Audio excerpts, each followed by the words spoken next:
बिस्मिल्लाहिर्रहमानिर्रहीम। अस्सलाम वालेकुम स्टूडेंट्स, मैं हूं वाजिद अली कंबो, आपका chemistry teacher. Student second year chemistry chapter 14 और आज हम स्टडी कर रहे हैं प्रोटीन्स।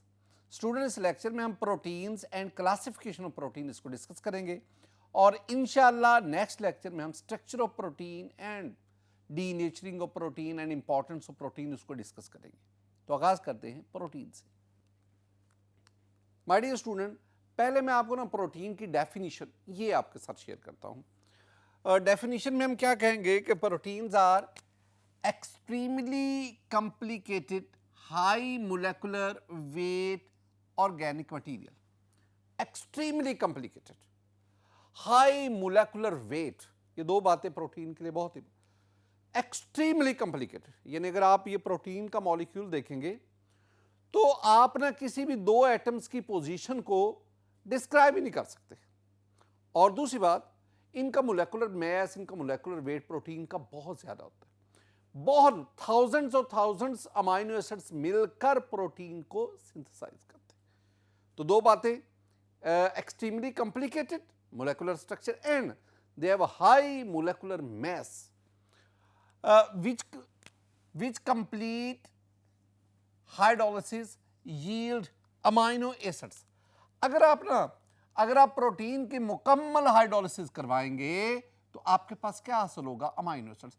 आप कह सकते हैं कि amino acids are the building blocks of protein. Amino acids क्या है? Amino acids are the building blocks of protein. Amino acid combine होकर एक लॉन्ग चेन पॉलीपेप्टाइड बनाते हैं and that is called the protein. और अगर आप प्रोटीन की कंप्लीट हाइड्रोलिसिस करवाएं तो आपके पास जो एंड पे मोनोमर्स हासिल होगा that will be the amino acids. और हमने पढ़ा हुआ है कि we have 20 naturally occurring standard amino acids and those amino acid combine in variety in various sequence to form proteins. Student, protein की अगर हम बात करें, the word protein is derived from Greek word proteus. ये Greek word proteus से ये protein, और इसका मतलब होता है प्राइम इंपॉर्टेंस, इंतहाई अहम किस्म का। एनिमल्स और प्लांट्स यानी लिविंग ऑर्गेनिज्म में the vital organic compound, the very important organic compound that is the protein. My dear student, protein के बारे में दो तीन बातें। Proteins are nitrogenous compounds made up of variable number of amino acids. ये बात हो चुकी।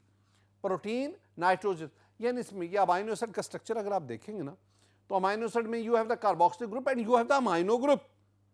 Amino group NH2, the presence of this amino group, और इसमें नाइट्रोजन मौजूद है। इस नाइट्रोजन की मौजूदगी की वजह से, इस अमाइनो ग्रुप की मौजूदगी की वजह से proteins are called nitrogenous compounds. और फिर मैंने अगली बात तो की है कि प्रोटीन में ये अमाइनो एसिड से प्रोटीन बनता है, यानी amino acids are the building blocks of protein, और ये अमाइनो एसिड जो है ये वेरियल नंबर से आपस में। स्टूडेंट, आगे बात हम करते हैं कि human body probably contain at least 10,000 different kind of protein. इंसानी जिस्म में तकरीबन 10,000 किस्म की मुख्तलिफ प्रोटीन मौजूद है। 10,000 किस्म की हमारी बॉडी के अंदर। और proteins are present in muscles, skin, hair, nail and other tissues that make up the bulk of the body's non-bony structure।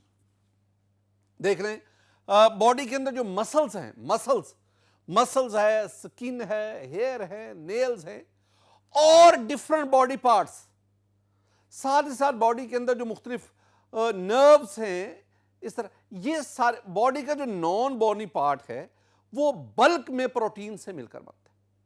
आप कह लें ये जो गोश्त है हमारी बॉडी का, लहम, लाम है मीम, लहम, और लहम से लहमियात, तो उर्दू में प्रोटीन को हम लहमियात कहते हैं। तो लहमियात गोश्त, तो इसका मतलब है ये बॉडी का सारे ज्यादातर जो हिस्सा है ये प्रोटीन पर मुश्तमिल है। My dear student, human body के साथ साथ एनिमल्स के साथ साथ प्रोटीन प्लांट्स के अंदर भी मौजूद है।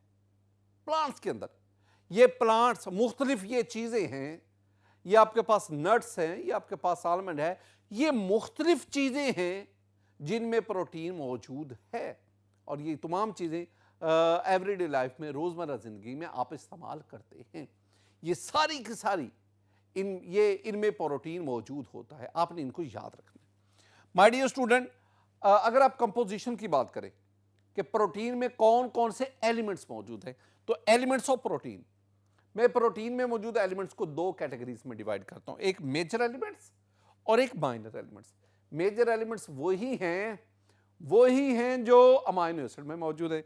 आई मीन मेजर एलिमेंट्स में you have the carbon, you have the hydrogen, you have oxygen, you have nitrogen.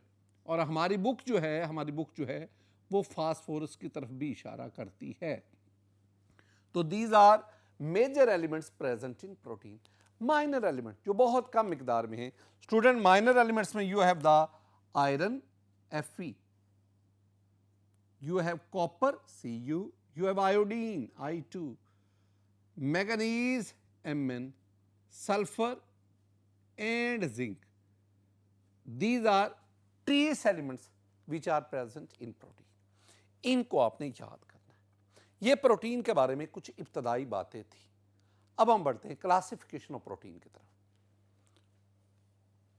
My dear student, classification of protein, इसमें पहली बात कि classification of protein based on physico chemical properties.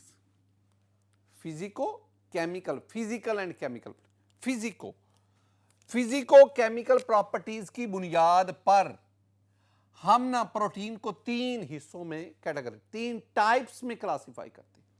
You have the simple protein, you have the compound or conjugated protein and you have the derived protein. हम इनको one by one discuss करते हैं। ये बात ज़हन में रखिए कि किस बेस पे आप क्लासिफिकेशन कर रहे हैं।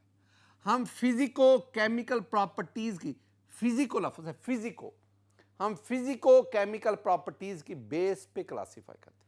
You have the simple protein, जरा डेफिनेशन देखो, those protein which on hydrolysis yield only amino acids और देयर डेरिवेटिव्स।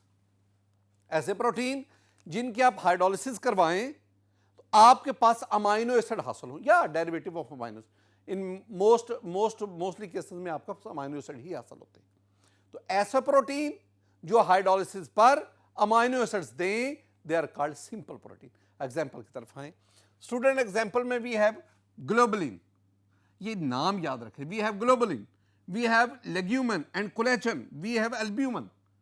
ये डिफरेंट प्रोटीन्स के नाम हैं। जब आप इन प्रोटीन की हाइड्रोलिसिस करवाएंगे तो you will have the amino acids. Globulin के बारे में बातें क्या याद रखनी? पहली बात, globulin this one is water insoluble but soluble in dilute salt solution. पानी में हल नहीं होती लेकिन डाइल्यूट साल्ट सॉल्यूशन में हल हो जाती है। दूसरी बात, globulin is found is animal and also in plants. Animals में भी मौजूद है, प्लांट्स में भी मौजूद है। ये एक lactoglobulin that is found in muscles. दोबारा देख लें, ये मेरे पास ग्लोबुलिन प्रोटीन है। ये प्रोटीन ये वाटर में हल नहीं होती, हाँ डाइल्यूट साल्ट सॉल्यूशन में सॉल्युबल है। साथ ही साथ ये भी बात याद रखनी है कि this protein is present in animals as well as in plants. Student, we have legumin and collagen. ये दूसरी लेग्यूमन एंड कोलेजन, इनके बारे में these proteins are present in connective tissues body के अंदर, थ्रू आउट द बॉडी, पूरी body. Most abundant protein in the animal kingdom, सबसे ज्यादा एनिमल किंगडम में पाई जाती है वो। ये बात ना, ये जो लिखा हुआ है कि most abundant protein in animal, ये एमसीक्यू पूछा जाता है कि बताएं कौन सी प्रोटीन है जो एनिमल किंगडम में सबसे ज्यादा पाई जाती, दैट इज लेग्यूमन। साथ ही साथ ये बात याद रखें कि हमारी जो बॉडी प्रोटीन है वो 25 to 35% वो इन पर मुश्तमिल है। मैंने दोबारा बात क्या की है, मैंने कहा ये लेग्यूमन एंड कोलेजन कहाँ मौजूद है, ये connective tissues through out the body, और ये एनिमल किंगडम में सबसे ज्यादा पाया जाने वाली जो है ये प्रोटीन। नेक्स्ट हम चलते हैं albumin. Albumin is also present in animals as well as in plants, दोनों में ये मौजूद है। अच्छा, principal component of egg white, ये जो अंडे की सफ़ेदी है, अगर आप उसके इंग्रेडिएंट देखेंगे तो उसमें आपको ये जो है एल्ब्यूमिन मौजूद होगी। एल्ब्यूमिन जब आप इसको हीट करते हैं ना तो इसकी कोआगुलेशन होती है, कोआगुलेट कर जाती है। Student, this albumin, this one is soluble in water as well as in dilute salt solution. अच्छा, ये ग्लोबुलिन जो थी ये वाटर में हल नहीं होती थी, साल्ट डाइल्यूट साल्ट सॉल्यूशन में सॉल्युबल थी। ये वाटर और डाइल्यूट साल्ट सॉल्यूशन दोनों में सॉल्युबल है। Student, these are examples of simple protein, ऐसी प्रोटीन जो हाइड्रोलिसिस पर सिर्फ अमाइनो एसिड दे, that is called the simple protein. अब हम बढ़ते हैं इसकी दूसरी टाइप की तरफ, तो उसको देखते हैं। माय डियर स्टूडेंट, ये हमारे पास जो है ना, this one is the compound और कॉन्जुगेटेड प्रोटीन। कंपाउंड और कॉन्जुगेटेड प्रोटीन अटैच्ड और conjugated to some non protein, यानी ये ऐसी प्रोटीन है जिसमें प्रोटीयस पार्ट के साथ साथ नॉन प्रोटीयस पार्ट भी मौजूद है। प्रोटीन यानी ऑर्गेनिक प्रोटीयस पार्ट के साथ साथ एक नॉन प्रोटीन पोर्शन भी मौजूद है, and that non protein part is called prosthetic group. ये क्या लफ्ज है? अटैच्ड और conjugated to some non protein groups, and that group is called prosthetic group. Student, ये जो प्रोस्थेटिक ग्रुप है ना, ये प्रोस्थेटिक का लफ्ज ना ये ग्रीक प्रोस्थेसिस उससे लिया गया है, और प्रोस्थेसिस का मतलब होता है एन एडिशन, यानी प्रोटीन के साथ साथ एक नॉन प्रोटीन पार्ट उसकी एडिशन होती है, and that non protein part is called prosthetic group. My dear students, इसमें आपके पास एग्जांपल में फॉस्फोप्रोटीन, ये नाम से जाहिर है, फॉस्फोरिक एसिड, यानी ऐसो protein which is conjugated with phosphoric acid. Similarly, we have the lipoprotein. This one is the lipoprotein. अब लिपो का लफ्ज लिपिड से है, तो हम क्या कहेंगे? conjugated with, this one is conjugated with lipid substances, और लिपिड सब्सटेंसेस हम पढ़ेंगे, लेसिथिन है, कोलेस्ट्रॉल है, फैटी एसिड्स है। These are various lipid substances. When these substances are conjugated with protein, we have the lipoprotein, and in lipoprotein the prosthetic group is lipid substances. Student, ये ना derive protein को पढ़ाने से पहले मैं आपके सामने ये एक टेबल बता रहा हूँ।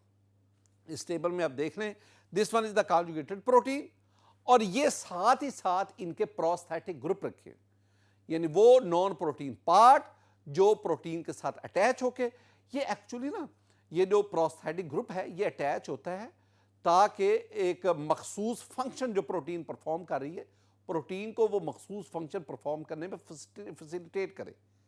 तो ये आपके पास डिफरेंट प्रोटीन कौन सी भला? These are conjugated protein, these are compound protein, और साथ ही साथ उनके प्रोस्थेटिक ग्रुप। ये टेबल भी आपने मद्देनजर रखना है। Student, we have derived protein, derived जो दूसरों से अखज की जाती है, डिराइव्ड फ्रॉम सिंपल एंड, यानी जो पहले हमने पढ़ी है ना, सिंपल प्रोटीन को हमने पढ़ा, कॉन्जुगेटेड प्रोटीन को पढ़ा, तो सिंपल और कॉन्जुगेटेड प्रोटीन से डिराइव की जाने वाली derive protein by reaction of, कैसे डिराइव की जाती है? By reaction of heat, physical forces और केमिकल फैक्टर। ये वो डिफरेंट वे हैं जिनके जरिए आप कॉन्जुगेटेड और सिंपल प्रोटीन से इन प्रोटीन को हासिल करते हैं। मसलन you have the proteoses enzyme, ये एंजाइम्स हैं, ये इस कैटेगरी में। You have the peptones, you have oligopeptides, you have polypeptides, all these are included in derive protein. इन सब को हम डिराइव प्रोटीन में शामिल करते हैं। माय डियर स्टूडेंट, मेरे पास ये एक तरतीब है, this one is complete hydrolytic decomposition, ये हेडिंग में बना रहा हूं। अगर आप इसमें देखेंगे ना, जब स्टूडेंट आप प्रोटीन लेते हैं ना, प्रोटीन की हाइड्रोलिसिस से आपके पास ये प्रोटीएसेस बनते हैं। इनकी हाइड्रोलिसिस से you have the peptones, peptones की हाइड्रोलिसिस से यू हैव द पेप्टाइड्स, और पेप्टाइड की हाइड्रोलिसिस से you have the amino acid. तो ये एक तरतीब है, ये एक तरतीब है, इस तरतीब को अपने ज़हन में बिठाना। माय डियर स्टूडेंट, ये जो मैंने आपको यहां तक पढ़ाया, ये था आपका classification of protein based on physico chemical properties. अब हम आगे बढ़ते हैं। अब हम एक और बेस है जिस पे प्रोटीन को क्लासिफाई करते हैं। माय डियर स्टूडेंट, अब हम देखते हैं classification of protein based on function. Function की बुनियाद पर, फंक्शन की बुनियाद पर आपके पास बहुत सारी टाइप्स हैं। मैं उनमें सिर्फ 4 जो हमारी टेक्स्ट बुक में लिखी मैं उसकी तरफ इशारा करूंगा। फंक्शन की बेस पे यू हैव द रेगुलेटरी और hormonal protein, you have the structural protein, you have the transport protein, you have the genetic protein and many more। जरा इनको गौर से देखें माय डियर स्टूडेंट। अगर आप गौर से देखेंगे ना तो ये आपके पास रेगुलेटरी या हार्मोनल प्रोटीन है। हार्मोनल ये इंसुलिन वगैरह में आ जाती है। आप इनका फंक्शन भी देख सकते हैं कि ये लिविंग ऑर्गेनिज्म में ये किस किस्म का रेगुलेटरी फंक्शन परफॉर्म कर रही है। इनके ये वेरियस एग्जांपल्स हैं, आपने इनको इस जेन में रखना है। दूसरी टाइप इसमें आपके पास स्ट्रक्चरल प्रोटीन। जरा गौर से देखेंगे, ये स्ट्रक्चरल प्रोटीन है जो लिविंग बॉडी, इसमें स्ट्रक्चर जिसमें आपके ये पास ये डिफरेंट किस्म के टेंडन हैं, जिसमें आपके पास कनेक्टिव टिश्यूज हैं, all these are structural protein. ये फंक्शन की बेस पे हम बात कर रहे हैं। Student, you have the transport protein. Transport protein जो एक से दूसरी तरह लिविंग ऑर्गेनिज्म बॉडी उसमें डिफरेंट कंपाउंड, डिफरेंट मटेरियल उसको ट्रांसपोर्ट करते हैं। This one is a transport protein. Blood में मौजूद है, जैसे यू हैव द हीमोग्लोबिन। ये क्या करती है? ये लंग्स से ऑक्सीजन को बॉडी टिश्यूज तक ट्रांसपोर्ट करती है। इस तरह और कई किस्म की प्रोटीन जो आप देख सकते हैं, all these are transport. You have the genetic protein. ये जेनेटिक प्रोटीन है। ये genetic protein, this one is also have a vital role in living organism body. My dear student, ये जो मैंने आपके सामने मुख्तलिफ किस्म की प्रोटीन्स बताई, these are various types of protein that based on their function. My dear student, आज के इस लेक्चर में मैंने आपके साथ प्रोटीन इसकी डेफिनेशन को डिस्कस किया, वेरियस प्रॉपर्टीज ऑफ प्रोटीन, और फिर हमने क्लासिफिकेशन ऑफ प्रोटीन इसको डिस्कस किया। मेरी दुआ है कि अल्लाह ताला आप पर अपना फजल फरमाए, अल्लाह ताला आप पर अपना करम फरमाए। अस्सलामु अलैकुम व रहमतुल्लाह।